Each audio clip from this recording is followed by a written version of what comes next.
Bilaman, xonadon kerak, shaharga joylashuvi, sharoitlar yaxshi bo'lishi kerak, lekin narxi arzon bo'lishi kerak. Xuddi shunaqa sharoitdagi kottejimizga keldik.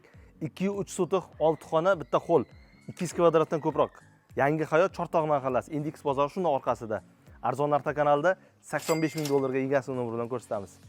Kelganimiz hovliga kirganimizda mana mashina qo'yishning joylari bor. Zelon zona qilib ketasizlar. 2 etaj suvoq qilingan. Bu yerda chap qo'lda kuxnyasi, kuxnyaning tagi, faqat kuxnyaning tagi podval.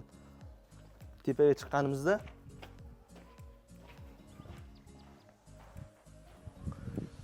hozir bu yerda qo'shni kottejdagi ustalar yashab turibdi, e'tibor bermaysizlar. Bir kunda tozalab uborka qilib berishadi. Bu yer katta xol bo'ladi. Kirganimizda chap qo'lda oshxonasi, katyolni ham shu yerga qo'yib, qora suvoq holatida hamma uylar mayda ko'rinadi.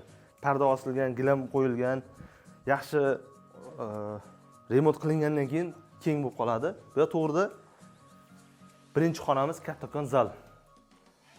Zalda orqa tarafida 120 ga 6 metrlik ochiq joyimiz qolgan. Bu yoq общий sanuzel qorong'i holatda bo'lib turibdi.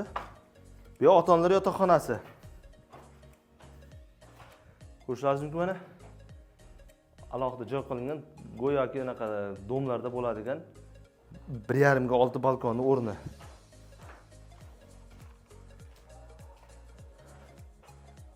Kottejimiz baquvvat qurilgan. Men zinalarni tagiga bir xillar hojatxona qiladi, bir xillar oyoq kiyimning garderobi qiladi. Kim nima xohlasa o'shani qilaveradi, bemalol.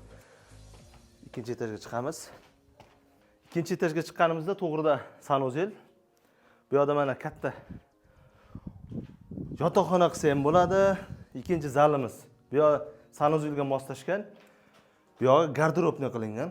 Xohlasangiz yarim g'ishtdan qurilgan. O'sha buzib tashlasangiz ham bo'ladi. O'zlarining proyekti bo'yicha qilingan. Ko'ryapsizlar, mana uy baquvvat, yaxshi 1,5 g'ishtdan qurilgan. Qalinligi zo'r. Bu yerda mana 4-chi xonamiz. Ko'rishlaringiz mumkin, akvaryumlar qo'yib qo'yilgan. Bu yerda hozir ustalar yashab turibdi. Bu yerda mana 5-chi xonamiz. Ko'rishlaringiz mumkin, bu pulga $85,000 ga Chilonzordan 3 xonali uy olasizda, domdan. Jaborsa 4 xonalidir. Bu yer mana bu yerga devor tortasizlar.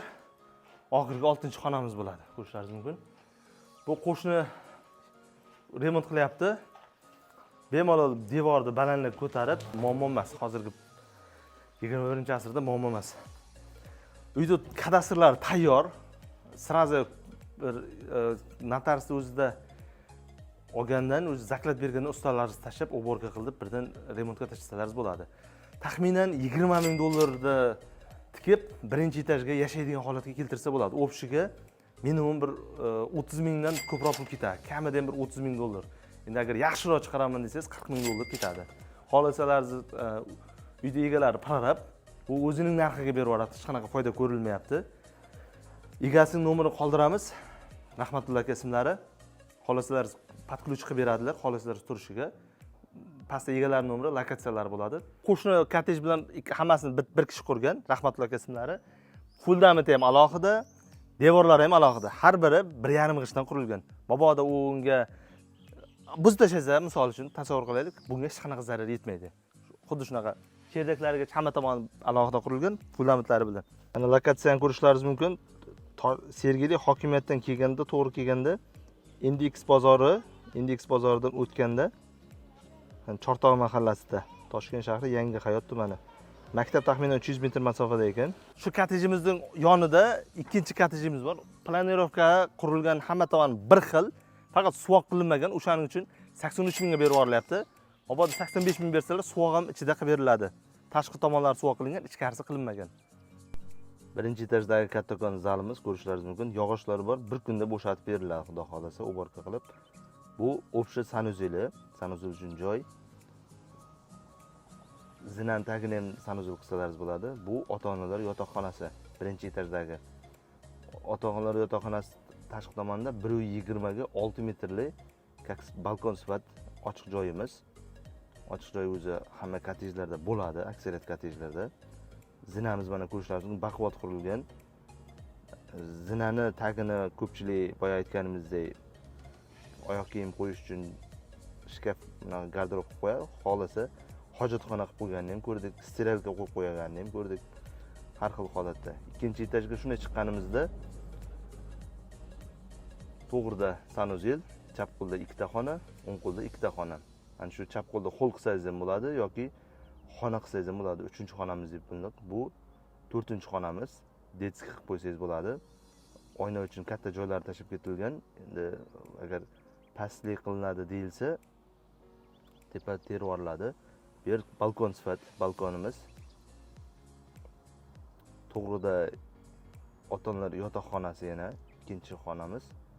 Bu yerda ham anaqa qilingan garderob va sanuzel uchun joylar tashib ketilgan. Bu yarim g'ishtdan qurilgan. Buni bemalol buzib tashlab qaytadan qilsangiz ham bo'laveradi. Ko'rishlaringiz mumkin.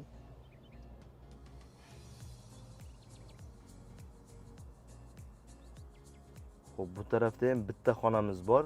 6-xonamiz. Bu sanuzel, ikkinchi etajdagi общий sanuzel bu. Xohlasalaringiz buni narigi yotoqxonaga ichkaridan ochadigan qilib yopib tashlalaringiz ham bo'ladi bemalol. Bu navbatdagi oxirgi 6-xonamiz. Bu yerda ham balkon sifat tepaning orqasida. Qo'shni tomon ko'rinmaydi desangiz, juda ko'p yechimlar bor. Prozrachniy mavjud. Bu arzon variantlar o'tkazib olish uchun kanalimizga obuna bo'lib qo'ying.